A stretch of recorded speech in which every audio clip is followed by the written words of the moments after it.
Good morning and welcome to the Daily Cyber Briefing for Friday, the 1st of December. I'm Stephen Ridgway, coming to you from a very frosty Sussex. Apple has rolled out patches for iOS, macOS, and Safari that are addressing two actively exploited flaws. The two flaws are being tracked as CVE 2023 42916 and 42917. The first one is an out-of-bounds read issue that could be exploited to leak sensitive information. And the second one is a memory corruption bug that could result in arbitrary code execution. So current updates are aiming for so there are updates for iOS 17 and iPadOS 17, both going to 17.1.2, and Mac OS Sonoma is 14.1.2, Safari 17.1.2.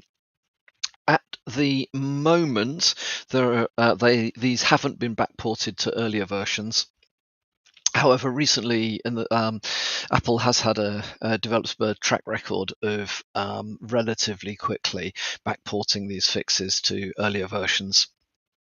So if you are on an earlier version of any of the Apple operating systems, keep an eye out for updates. Or if you're on earlier macOS, keep an eye out for Safari updates, because these are vulnerabilities in WebKit. And of course, WebKit is a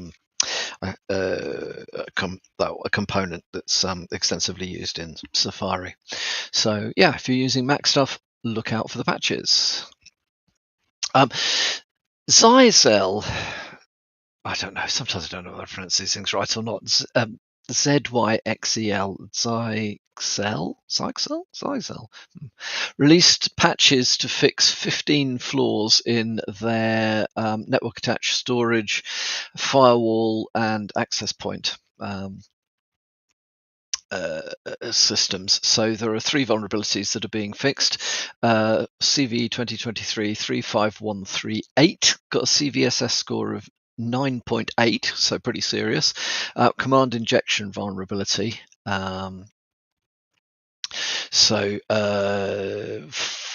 CVE 2023 4473, CVSS score of 9.8 again, which is another command injection vulnerability, and CVE 2023 4474 with, yet again, a CVSS score of 9.8, improper neutralization of special elements, vulnerability that could allow unauthenticated attacker to execute some operating system commands by sending a crafted URL to the vulnerable device.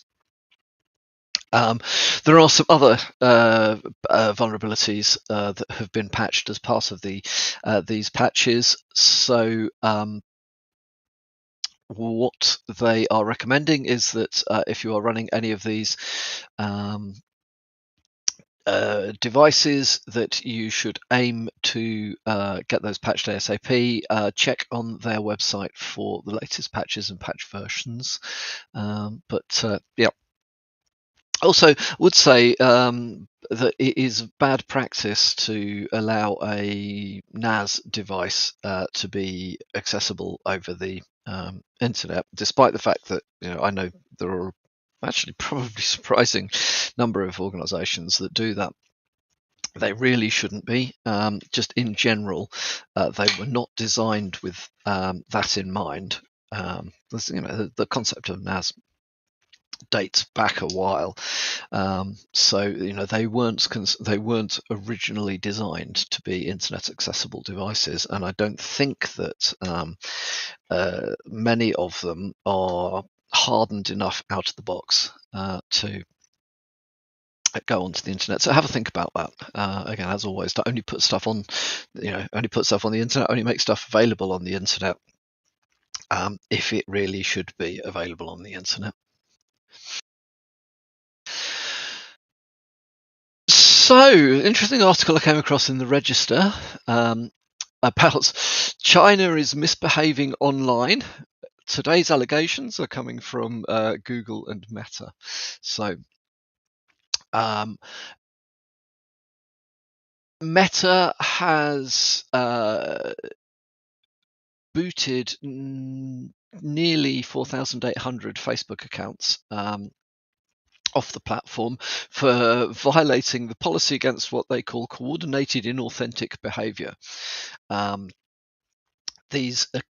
of these accounts have been tracked as they appear to be, American one day and then Indian the next. They post innocuous stuff most of the time, but then occasionally support,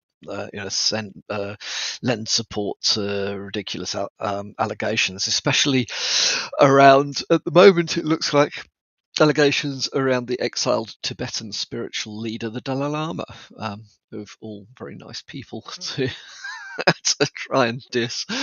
Oh, well, never mind. What can you do, eh? So, yeah, keep an eye out for that.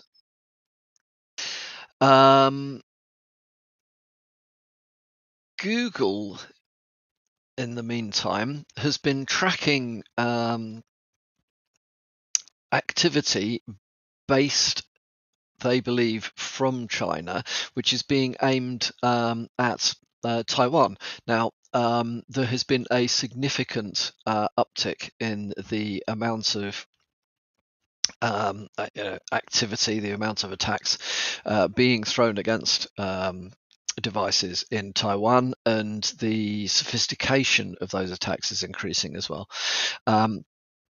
There is some evidence that Soho routers are being subverted to conduct other attacks, and tech companies, cloud companies, defense outfits, governments, and pretty much anything else in Taiwan is being targeted. Now, as you're well aware, we're UK based. We're not, we don't actually have a presence in Taiwan. However, do try to keep an eye on politics, and not just in this part of the world. There has been for a long time, and I'm sure you've seen it. There's been discussions around what China is going to do regarding their position on Taiwan. There's been a lot of saber rattling.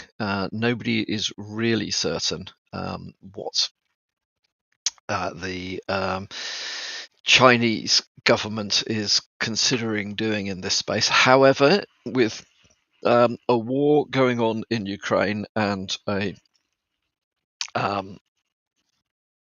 war-like activity going on between the Palestinians and the Israelis, is not necessarily a bad time from China's perspective to start pushing the boundaries a little bit around what they can get away with regards to China. So, and as we've seen in the past, increase in cyber attack can be a prelude to other more physical activities. Russia in Ukraine in 2016, I think it was, wasn't it? Testing out their cyber offensive toolkit to see, how much disruption they can introduce. So, just from a geopolitics perspective, it is worth being aware of the fact that this stuff is going on, because you can very rapidly see how this would. You can see how this would very rapidly escalate to anybody supporting Taiwan, if things got a little bit heated, would be seen as legitimate targets for the Chinese, and you'll see the PLA, People's Liberation Army. I think I've got that right. Yeah. So yeah, just be aware of these sorts of things. And then finally, from me today. There is an interesting and very scary trend in spoofing GPS signals, especially over India and the Middle East. Why is this scary? Well, airlines airplanes rely very, very heavily these days on um, GPS for navigation. Um, at the moment, the controls around securing GPS signals appear to be weak, and there are, especially coming out of the Middle East, signals being sent out which appear to be deliberately intending to mislead aeroplanes. Now, that's kind of scary because, clearly, if the aeroplane doesn't know where it is or where it's going, then that is a significantly bad thing. Overall, the airlines have been told to look at ways in which they can um, improve their defenses against this stuff and to prepare standard operating procedures specifically to address signal spoofing. I don't know. I mean, if you're flying over the Middle East in an airplane at the moment, just be aware this stuff is going on. I think there will be much more coming out of this space in the over the next few months.